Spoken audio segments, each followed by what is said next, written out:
In a world drowning in noise, what is the sound of true power?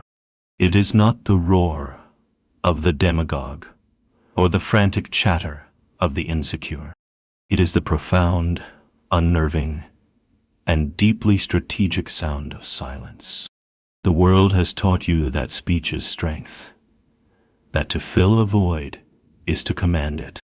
But the Stoics, those masters of the inner citadel, knew that this is a grand deception. They understood that the undisciplined tongue is a gaping wound through which your power bleeds out. Here is why silence, when wielded with intent, is the sharpest weapon in a loud world. First, you must understand that silence is a shield of command. When you are insulted, provoked, or challenged by a fool, the world expects a reaction. It expects you to defend your fragile ego, to engage in a battle of words on a field of their choosing. This is a trap. To react is to confess that their words have power over your inner state. You are handing them the keys to your tranquility. The Stoic chooses a different path. Your silence in the face of provocation is not an admission of guilt or a sign of weakness. It is a shield of steel. It is a quiet, powerful declaration that says, "Your chaos stops at the walls of my citadel. You have no authority here." This silence is not empty. It is a presence. It is a mirror that reflects the aggressor's own frantic, uncontrolled energy back at them, forcing them to confront their own foolishness. Second, silence is a scalpel for gathering intelligence. The weak man rushes to fill every conversational pause, desperate to prove his worth, to signal his knowledge.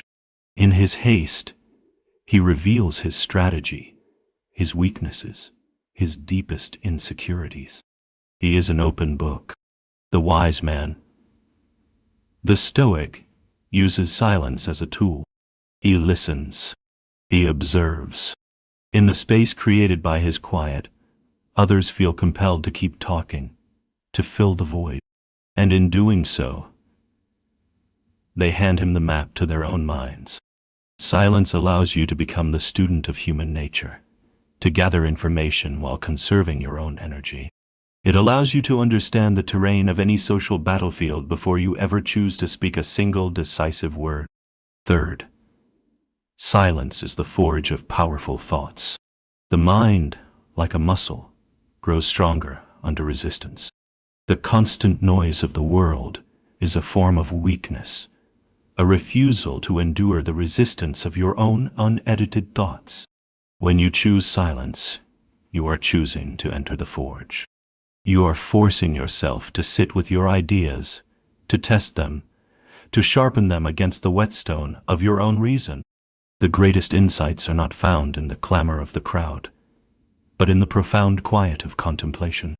A man who is afraid to be alone with his own thoughts will never produce a thought worth hearing. Silence is the discipline that transforms a scattered mind into a focused intellect, capable of producing words that have the weight of iron. Finally, your silence is the ultimate measure of your self-sufficiency. A man who is constantly talking is a man who is constantly seeking something: validation, attention, a sense of his own existence. He talks, therefore he is. The man who is comfortable in his own silence is a man who has found his center of gravity within himself. He does not need the world's reflection to know that he exists. His presence is enough. His character speaks for him. This is the quiet authority of a king who does not need to announce his own royalty. This self-sufficiency is what makes a person truly formidable.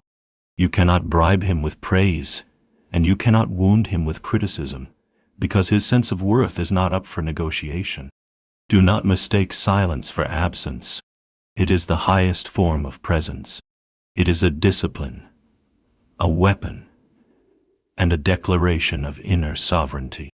In a world that cannot stop shouting, Learn to command the quiet, and you will command everything else.